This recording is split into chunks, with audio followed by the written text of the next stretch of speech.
इतना भी गुमान न कर अपनी जीत पे ए बेखबर। शहर में तेरी जीत से ज्यादा चर्चे मेरी हार के हैं। कुछ ऐसा ही हुआ है एनडीए के साथ। सोचिए, अकेले अपने दम पर लड़कर बीजेपी 240 सीटें ले आई और गठबंधन वाला इंडिया 233 सीटें ला पाया। लेकिन हर तरफ चर्चा इंडिया गठबंधन की है। हैरानी की बात तो यह है कि जीतने वाली बीजेपी या एनडीए को लेकर भी लोग कह रहे हैं कि ये तो हार गए हैं।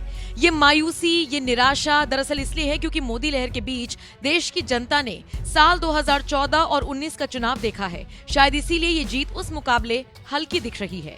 खैर, बात अगर यूपी की कर लें तो यहाँ पर बीजेपी का सबसे बुरा हाल हुआ है। बीजेपी ने अकेले अपने दम पर 33 सीटें जीती हैं, जबकि सपा 37 सीटें निकाल ले गई। फिर अगर इन दोनों के घटक दलों को मिलाकर बात करें तो एनडीए 40 तक ही सिमट गई, जबकि इंडिया 40 पार गई। डबल इंजन पर किस तरह से साइकिल चली है, इस बार ये सबने देखा। हालांकि एनडीए की इस हार के पीछे सिर्फ सपा की मेहनत बता देना गलत होगा, क्योंकि बीजेपी के बीच का जो भीतरघात सामने आया है, ये भी एक बड़ा कारण बताया जा रहा है। और फिर राजपूतों की नाराजगी हो या फिर किसानों की बेरुखी, नौकरी का मुद्दा हो या फिर महंगाई का, और इन सबसे इतर योगी को साइडलाइन किए जाने की खबरों का असर भी यूपी पर दिखा। खैर, सच स्वीकार कर बीजेपी अब मंथन कर रही है। इसीलिए दिल्ली से लौटने के तुरंत बाद सीएम योगी ने मंत्रियों की बैठक बुलाई है, जिसमें कई बड़े फैसले लिए जा सकते हैं। माना जा रहा है कि अंदर ही अंदर सीएम योगी इस प्रदर्शन के लिए खुद को जिम्मेदार मानकर चल रहे हैं। खबर है कि इस बैठक में सीएम योगी खाली पड़े सरकारी पदों को लेकर बड़ा ऐलान कर सकते हैं। इसके अलावा इस मीटिंग में उन सीटों पर खास चर्चा होगी जहां पर मंत्री हारे हैं। सरकार के अलावा संगठन स्तर पर भी जल्द ही बैठक होनी है। इस मीटिंग में मंत्रियों के कामकाज की भी चर्चा होगी। लोक भवन में होने वाली इस बैठक में राज्य मंत्रियों के साथ साथ सभी कैबिनेट मंत्रियों को बुलाया गया है। निश्चित तौर पर इस बैठक के मायने क्या होंगे ये हर कोई समझ सकता है, लेकिन पिछले 48 घंटों से योगी और उनके मंत्री ताबड़तोड़ मंथन कर रहे हैं। बहरहाल, कहीं हारे, कहीं जीते, कहीं तगड़ी सीटें आई तो कहीं मुंह की खानी पड़ी।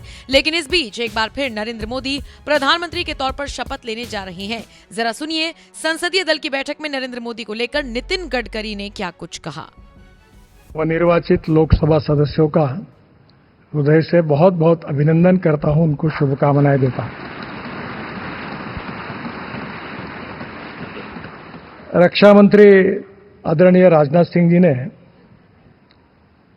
भारतीय जनता पार्टी संसदीय दल के नेता, एनडीए के नेता और लोकसभा के नेता के रूप में आदरणीय नरेंद्र मोदी जी इनका नाम प्रस्तावित किया है। मैं उसका अनुमोदन करता हूं और विशेष रूप से